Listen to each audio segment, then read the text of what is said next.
Assalamualaikum. Kali ini kita akan ke Trend Lesson Diary Genesis 20 atau Kejadian 20. Kita akan mulai.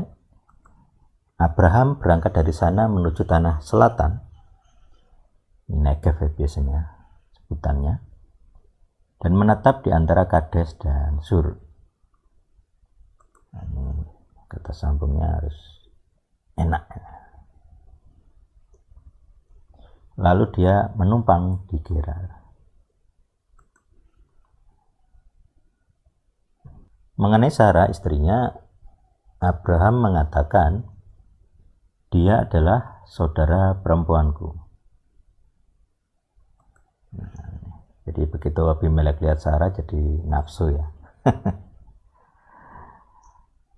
Lalu Abimelek, Raja Gerar menyuruh orang mengambil Sarah. Oke. Namun pada waktu malam Tuhan datang kepada Abimelek dalam suatu mimpi dan bersabda kepadanya, lihatlah, engkau akan mati oleh karena wanita yang kau telah ambil itu telah dinikahi seorang suami. Nah, menarik ya. Jadi Tuhan begitu membela Sarah gitu. Bahkan memberi ancaman hukuman mati kalau ada yang mencemari jasmaninya. Ini apakah hukum ini masih berlaku ataukah Tuhan punya sikap yang sama kepada orang percaya pada masa kini? Nah, itu jadi pertanyaan, karena faktanya banyak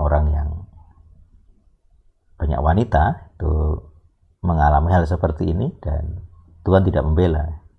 Abimelek sama sekali belum mendekatinya. Lalu dia memohon. Nyanyinya Sarah ya.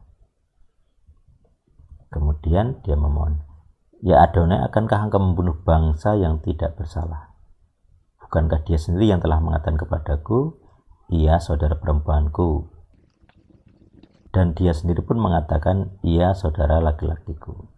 Dengan ketulusan hatiku dan dengan kesucian tanganku, aku telah melakukan hal ini. Wah, ini Abimelek orang suci ya, sampai Tuhan pun memberi peringatan. Dalam mimpi Tuhan bersabda kepadanya, ya aku tahu bahwa engkau telah melakukan hal itu dengan ketulusan hatimu, dan aku juga mencegah engkau dari berbuat dosa terhadap aku atas yang demikian itu. Aku tidak membiarkan engkau untuk menjamahnya. Luar biasa ya, jadi orang benar. Jadi Abimelek orang benar. Apakah dia beriman kepada Adonai? Kita nggak tahu. Tapi faktanya Tuhan memperlakukan dia menerima atau setuju bahwa dia itu orang tulus, gitu ya, orang tulus. Ya.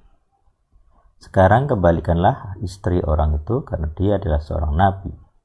Nah, Abraham nabi.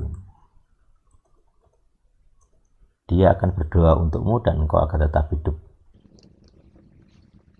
Tetapi jika engkau tidak mengembalikannya, ketahuilah engkau pasti akan mati, engkau dan semua orang yang bersama-sama denganmu. Oke. Lalu Abimelek bangun pada pagi hari dan memanggil semua hambanya, dan dia menceritakan seluruh peristiwa itu ke telinga mereka. Dan orang-orang itu menjadi sangat takut. Jadi orang-orang zaman itu kalau lihat dapat mimpi itu takut ya. Abimelek memanggil Abraham dan berkata kepadanya, apa yang telah kamu perbuat terhadap kami? Dalam hal apa aku pernah berbuat dosa terhadap dirimu sehingga kamu mendatangkan dosa besar terhadapku dan terhadap kerajaanku? Perbuatan yang tidak sepatutnya kamu lakukan, kamu telah melakukannya kepadaku. Ini Abraham katanya orang benar, tapi perilakunya seperti ini. Apakah yang kau maksudkan ketika engkau melakukan hal itu kepada diriku? Lalu Abraham menjawab, sebab aku menganggap sesungguhnya takut akan Tuhan tidak ada di tempat ini, dan mereka akan membunuhku karena hal itu. Jadi bagi Abraham, Abimelek dan kerajaannya itu tidak takut akan Tuhan, akan Adonai gitu ya. Maka dia menggunakan muslihat. Ya, itu.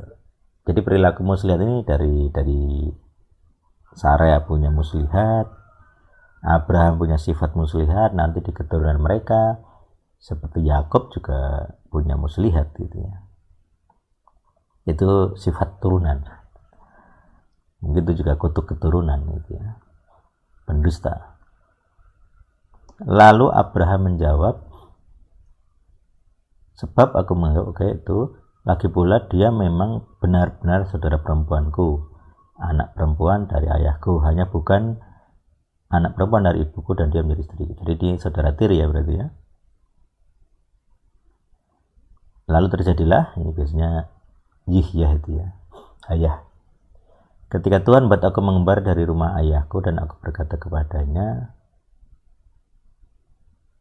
ayah atau bapaknya. Dan aku berkata kepadanya, inilah kebaikanmu yang akan kau lakukan kepadaku di segala tempat yang akan kita singgahi.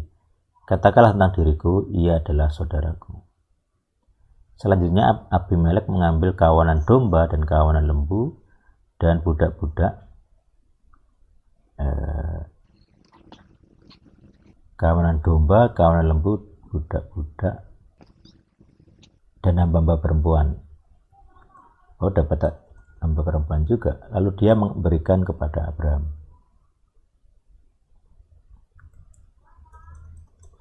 Dia juga mengembalikan Sarah, istrinya, kepadanya. Abimelek berkata,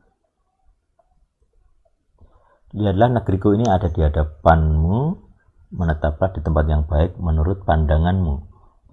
Lalu ia berkata kepada Sarah, lihatlah aku telah memberikan kepada saudaramu 1000 sikal perak. Sungguh hal itu bagimu adalah sebuah cadar mata bagi semua orang yang bersama-sama denganmu. Dan dalam semuanya itu maka kamu terbukti benar.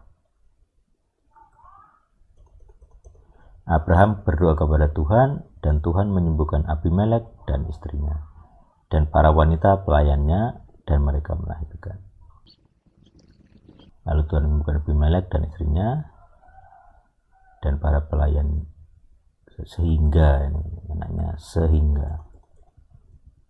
sehingga mereka melahirkan.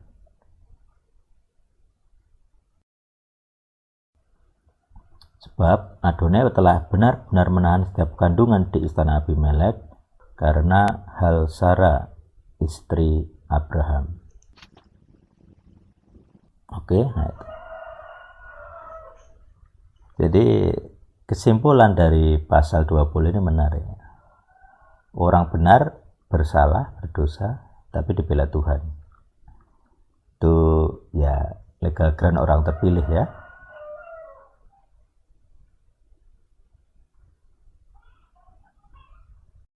Yaitu pasal 20. Saya harap kita semua belajar dari pembacaan pasal 20 dan juga terjemahan El Sadik. Kalau Anda orang benar, Anda akan dibela Tuhan walaupun Anda bersalah. Tapi ya jangan sengaja ya, jangan sengaja. Di sini kelemahan Abraham adalah dia takut ya. Dia takut istrinya akan dirampas dan dia dibunuh. Artinya ini ketakutan bukanlah ciri orang beriman, intinya kan begitu. Jadi ya saya rasa ini dosa Abraham, janganlah kita ulangi gitu ya. Dia bersalah di sini. Jadi seandainya Tuhan diam saja ya Abimelek yang kena dan kerajaannya kena. Jadi orang benar hiduplah benar, janganlah seperti Abraham. Tuhan yang hidup bersama kita. Amin.